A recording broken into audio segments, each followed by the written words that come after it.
बिस्मिल्लाहिर्रहमानिर्रहीम। लाखों करोड़ों दुरूदो सलाम मोहम्मद मुस्तफ़ा सल्लल्लाहु अलैहि वसल्लम और आले मोहम्मद पर। मैं हूं उमर दराज गोंदल। जो बड़ी खबर है वो इमरान खान की आज फतह की खबर है। देखिए, असल बात यह है कि इमरान खान की कामयाबी ये है, जिस तरह मियां नवाज शरीफ कल शिकवा कर रहे थे ना जी कि वजीर आजम को डिस्क्वालीफाई कर दिया गया और कोई निकला नहीं है। लेकिन प्रॉब्लम यह है कि इमरान खान का मामला ये नहीं है। इमरान खान अपनी कौम के दरमियान भी हैं, कौम के साथ खड़े भी हैं और कौम भी उनके साथ खड़ी है। और फिर इमरान खान की कंसिस्टेंसी है, उनका स्टैंड है। देखिए, ये उनका बदतरीन दुश्मन भी मानता है जिस बात पे वो डट जाएं, वो खड़े रहते हैं। उसका नुकसान क्या होता है, उससे फायदा क्या होता है, ये बाद में देखा जाएगा। लोग कहते थे कि देखिए इमरान खान यहाँ तहरीक चला रहे हैं, फिर 8 फरवरी को आपने देखा, फिर लोगों ने कहा देखिए वो जेल नहीं काट सकेंगे, फिर देखा लोगों ने कि अब ये तरले करते हैं कि आप बाहर चले जाएं। इमरान खान ने फिर कहा कि मैं इस हुकूमत को नहीं मानूंगा और ये हुकूमत फॉर्म 47 के ऊपर बनी हुई है। और पाकिस्तान के अंदर सच्ची बात तो ये है कि बच्चे बच्चे को ये बता दिया गया कि फॉर्म 45 और 47 क्या है। इस हुकूमत की छेड़ बन गई फॉर्म 47। मैं आपको एक वाकया बताता हूं। पिछले दिनों एक मौसूफ चले गए, अब मिनिस्टर थे या जो भी, छोड़ देते हैं इस बात को, एक कमिश्नर के ऑफिस में, और वहां पे जरा थोड़ी तकरार हो गई होगी। तो उनका मौसूफ हमें बड़े अच्छे से पता है। उन्होंने जब उनको तड़ी छड़ी लगाई, बताया कि जरा अपने हुकूमती इख्तियार बताया, तो उनका आप हमें बता रहे हैं, हमें नहीं पता फॉर्म 47 कैसे बने हैं, हमारा उसमें कोई किरदार नहीं था। हमारे किरदार से मुराद ये है कि हमने देखा नहीं है किस तरह से वो बना है। तो आपको बताने का मकसद ये है कि लोगों को ये कहानियां हैं, ये इवन अफसरों से आंख नहीं मिला पाते अपने काम के लिए। अब खबर इस वक्त क्या है, जो इमरान खान को पेश की फतह और अदालत वाला मामला है, बाकी सबको छोड़ देते हैं। इस्लामाबाद के जो 3 हल्के हैं वो इनके गले पड़ जाएंगे। तमाम वो इदारे जो इलेक्शन से रेलिवेंट है, फाफन हो, दीगर हो, सब यही बात कर रहे हैं। अब मैं बताना आपको ये चाहता हूं कि अंदाजा ये कीजिए कि जो 3 हल्के हैं जिसमें तहरीक इंसाफ के 3 उम्मीदवार थे, और उन हल्कों के हवाले से उन्होंने फॉर्म जो 45 हैं वो मांगे थे। और वो एक तो शुएब शाहीन साहब हैं, अली बुखारी हैं और आमिर मुगल हैं। एक तो उनकी अपीलों के ऊपर समाअत कल होनी है। और अगर आपको याद होगा तो इलेक्शन ट्राइब्यूनल के जो जज हैं तारिक महमूद जहांगीरी साहब, उन्होंने इलेक्शन कमीशन को भी कहा था, और जो मुस्लिम लीग नून के जीतने वाले उम्मीदवार जिनको करार दिया गया था, उन कहा था कि तीनों हल्कों के जो फॉर्म 46 और 45 हैं आप वो अदालत में जमा कराएं 20 तारीख तक। और कल चूंकि समाअत के लिए उन्होंने उस केस को सुनना है।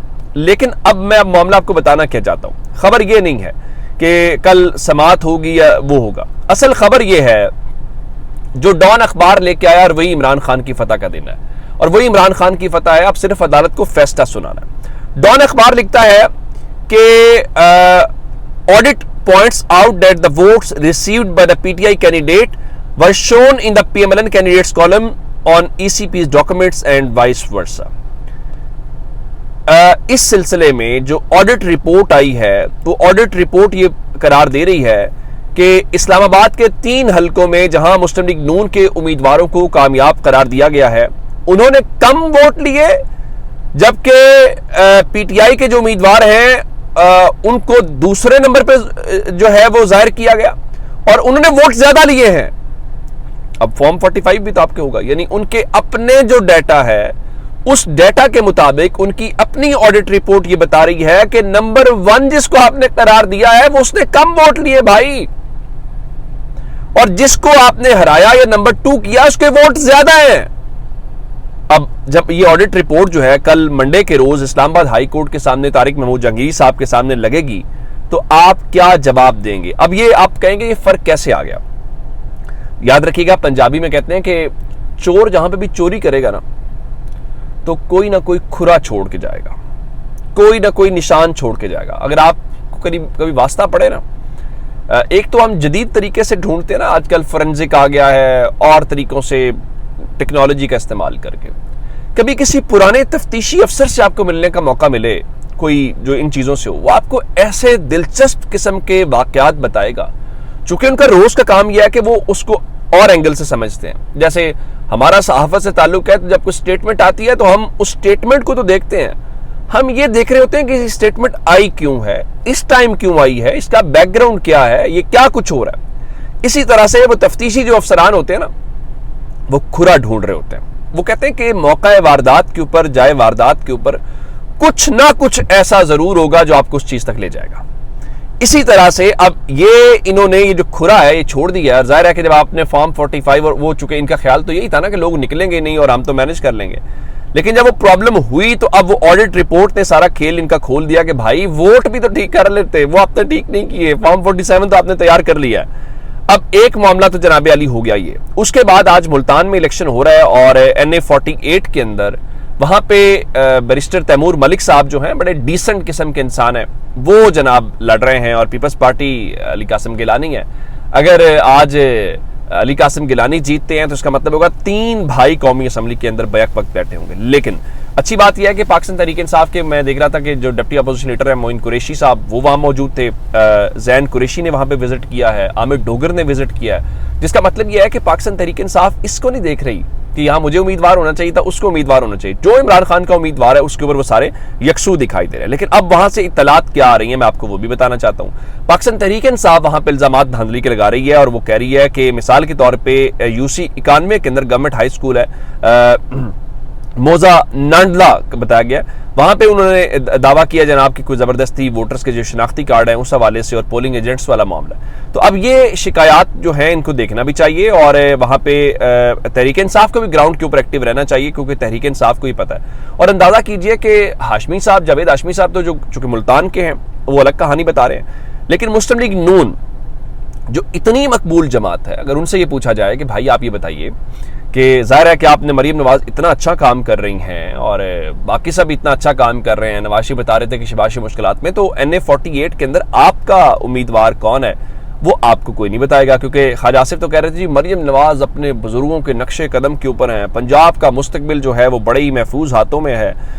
फिर पता चला है कि अगले हफ्ते शहबाज शरीफ मुत्तहिदा अरब अमारात जा रहे हैं, तो मरीम नवाज भी वहाँ पे UAE जाएंगी और वहाँ पे जो शेख साहब हैं, जो सरबराह हैं, उनके साथ उनकी मुलाकात जो है, अमारात के जो सदर मोहम्मद बिन ज़ैद अल नहियान है उनकी दावत के ऊपर बताया जा रहा है ये दौरा होगा और जून के पहले हफ्ते में गालिबन ये दौरा होगा। खैर, अब मरीम नवाज जो हैं वो ये सब कुछ कर रही हैं, तो फिर सवाल ये पैदा होता है कि आपने मुल्तान में अपना कैंडिडेट खड़ा क्यों नहीं किया। ये असल वो आपको ग्राउंड के ऊपर पता है कि आप पिट जाएंगे, आप पीपल्स पार्टी के पीछे खड़े हुए और फिर पीपल्स पार्टी और आप कहेंगे जी हम इत्तेहादी हैं, चलें आप इत्तेहादी हैं, बिल्कुल होंगे। आपसे पूछा जाएगा कि ये हुकूमत किसकी है, तो वो कहेंगे नहीं नहीं नहीं नहीं नहीं नहीं, नहीं। मुस्लिम लीग नून कहेगी ये तो हमारी, ये तो मुश्तरका हुकूमत है। पीपल्स पार्टी कहेंगे नहीं हम हुकूमत में नहीं है। लेकिन इनकी इन्हीं बातों को पाकिस्तान के लोग समझते हैं और उनको इन चीज़ों का अंदाज़ा, और ज़रा अंदाज़ा लगाइए कि जब आपकी घर में इज्जत नहीं ना होती कहते हैं, तो आपकी बाहर भी इज्जत नहीं होती। किर्गिस्तान वाला जो वाक़या है, जो रात स्टूडेंट्स आए उन्होंने जो कुछ बताया वो आपके सामने है। अब से थोड़ी देर पहले लाहौर में एक प्रेस कॉन्फ्रेंस हुई, उसमें साग डार थे और बाकी सब लोग बैठे हुए थे, उसमें तारड़ थे और उसमें अमीर मकाम थे। तो वहाँ पे उन्होंने बुनियादी तौर पे प्रेस कॉन्फ्रेंस में ये कहा कि देखो यार किर्गिस्तान में सब अच्छा है, कोई इतना मसला नहीं था, हालात बड़े नॉर्मल हैं और सोशल मीडिया के ऊपर ना मुहिम है। भाई सोशल मीडिया से आपकी जान तो ज़रूर जाती है और आपको बुरा भी लगता है, लेकिन अगर सोशल मीडिया ना होता तो आप इस चीज़ को मानते भी ना। और इस वाक़े को पाकिस्तान का मीडिया तो ये बता रहा था कि किर्गिस्तान में जो है वो शायद पाकिस्तानियों ने वह कंट्रोल संभाल लिया है। लेकिन अब अगली खबर क्या है, उस प्रेस कॉन्फ्रेंस में जो किर्गिस्तान के हवाले से, क्योंकि पहले था ताखीर का, तो इन्होंने बताया जी हमने किर्गिस्तान की हुकूमत की दरख्वास्त के ऊपर अपना बिश्केक का दौरा मुलतवी कर दिया है, क्योंकि वहाँ की हुकूमत का कहना जी अगर आप आएंगे तो हमारी अपोजिशन के सामने बदनामी होगी। लेकिन अब कुछ और खबरें हैं और मैं 2 जर्नलिस्ट की खबरें आपके सामने रखता हूं, जिससे लगता है कि शायद उन्होंने भी जो फॉर्म 47 वाले हैं इनका हाथ झटक दिया। अब आप कहेंगे कि मैं क्या बात करूं। जुबैर अली खान जर्नलिस्ट हैं, वो बताते हैं जी पाकिस्तान के 3 वजीरों को किर्गिज हुकाम ने आने से रोक दिया है। चलें, ये भी सवाल है। आगे वहीद मुराद साहब कहते हैं जनाब कि क्या दफ्तर खारजा इंतजामात नहीं कर सका, और वजीर खारजा इसहाक डार की बशकी की आमद से किर्गिस्तान की वजारत खारजा बेखबर। अब यानी वो कह रहे हैं कि उनकी वजारत खारजा जो है वो भी उससे बेखबर दिखाई दे रही है। लेकिन यहाँ पे ये क्या बता रहे हैं, ये बता रहे हैं कि जनाब वो ना जो वहाँ के वजीर खारजा हैं और उनके हमसे दरख्वास्त की है कि आप हमारे ऊपर जो एतमाद करें, तो इसलिए हम उनकी दरख्वास्त के ऊपर दौरा ना करने का फ़ैसला हमने किया है।